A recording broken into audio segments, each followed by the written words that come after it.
মায়ের নাম জপটা একটু খুলে বলুন। ওম জয় কৃষ্ণকালী মায়ের জয়। আচ্ছা, এইটাই আমি ভক্তদেরকে হ্যাঁ। মানে মা যেটা বলতে বলেছে ওম জয় কৃষ্ণকালী মায়ের জয়, মানে ওমটা শ্রীকৃষ্ণেরই তো একটা নাম। বিভা মায়ের বাড়িতে আমরা কিভাবে আসবো, এটা যদি খুব ছোট করে বলে। কাবলে রেল স্টেশন হচ্ছে মায়াপুর। আচ্ছা, এখানে রেল স্টেশন মায়াপুর, ওখানে ম্যাজিক গাড়ি রয়েছে। এটা কিন্তু নবদ্বীপ মায়াপুর নয়, এটা মুতোডাঙ্গা মায়াপুর বললেই হবে। ওর সঙ্গে অ্যাটাচ আছে, মুতোডাঙ্গা প্লাস মায়াপুর, ওখানটা অ্যাটাচ একসঙ্গে দুটো। তো ওইখান থেকে ম্যাজিক গাড়ি আছে, সে পুরোর হাটতলা বললেই হবে। এটা গ্রামটার নাম পুরা, আরামবাগ হুগলি। এটা তাহলে গ্রামের নাম পুরা, থানা হচ্ছে Arambagh, Arambagh. Nearest rail station হচ্ছে মায়াপুর, হ্যাঁ। ডিস্ট্রিক্ট হচ্ছে হুগলি।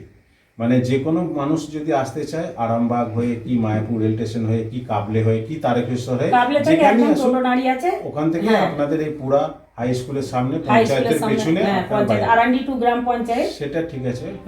পুরা কৃষ্ণকালী মায়ের মন্দিরের সমগ্র তথ্য যদি জানতে চান, তার ভিডিওর লিংক আমি ডেসক্রিপশন বক্সে দিয়ে দিলাম।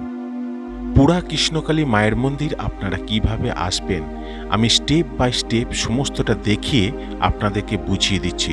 আপনাদেরকে একটাই অনুরোধ করব, আপনারা ভিডিওটা শেষ পর্যন্ত দেখুন, তাহলে মায়ের বাড়ি খুব সহজেই আসতে পারবেন।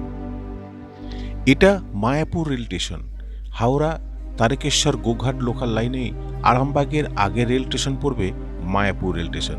এই রেল স্টেশন থেকে নেমেই আপনাদের সামনে কিছু টোটো বা ম্যাজিক ভ্যান দাঁড়িয়ে থাকবে। এখান থেকে 14 কিলোমিটার দূরে হচ্ছে পুরা গ্রাম। এখান থেকে একজন পিছু 30 টাকা করে ভাড়া নেওয়া হয়। মায়াপুর রেল স্টেশন থেকে আপনারা যখন যাবেন, আপনাদের পথের মধ্যেই পড়বে মোথাডাঙ্গা, মায়াপুর হাট এবং কাবলে। এই জায়গাগুলোর নাম আপনারা স্মরণ করে রাখবেন। আমি এখন দাঁড়িয়ে আছি তারকেশ্বর আরামবাগ হাই রোডের উপর, আর এই জায়গাটার নাম হচ্ছে কাবলে। এখান থেকে আপনারা বাঁ দিকে খানাকুল যাওয়ার রাস্তা পর্যন্ত যাবেন, আর যাবার পথেই পড়বে পুরা হাই স্কুল। আর এই হাই স্কুলের সামনেই আপনাদেরকে নামতে হবে।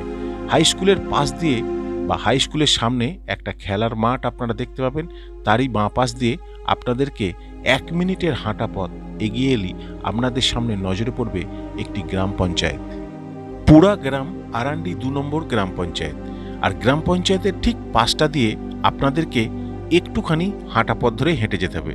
আপনারা দেখতে পাচ্ছেন ওই যে অনেকগুলো গাছ রয়েছে সারি দিয়ে, ওই গাছটার পাশটা দিয়েই একটা ঢালাই রাস্তা নেমে গেছে। যে রাস্তাটা এইখান পর্যন্ত এসছে, এবং এই জায়গাটা আসার পর আপনারা এই বেগুনি রঙের বাড়িটার পাশেই দেখবেন একটা ফাঁকা জায়গা, এবং তারপরই দেখতে পাবেন একটি বাড়ি, যে বাড়িটা এখন নতুন তৈরি হচ্ছে। আর এই বাড়িটাতেই রয়েছে বিভা মা অর্থাৎ কৃষ্ণকালী মায়ের মন্দির। যদি কোনোরূপ আপনাদের বুঝতে অসুবিধা হয়, তাহলে অবশ্যই আমার এই ভিডিওতে কমেন্ট সেকশনে গিয়ে কমেন্ট করবেন, আমি তার সাধ্যমতো রিপ্লাই দেবার চেষ্টা করব। তাহলে আজকের মতো এটুকুই, আবার দেখা হবে নেক্সট কোনো ভিডিওতে। তাহলে চলুন একসঙ্গে বলি, জয় কৃষ্ণকালী মায়ের জয়।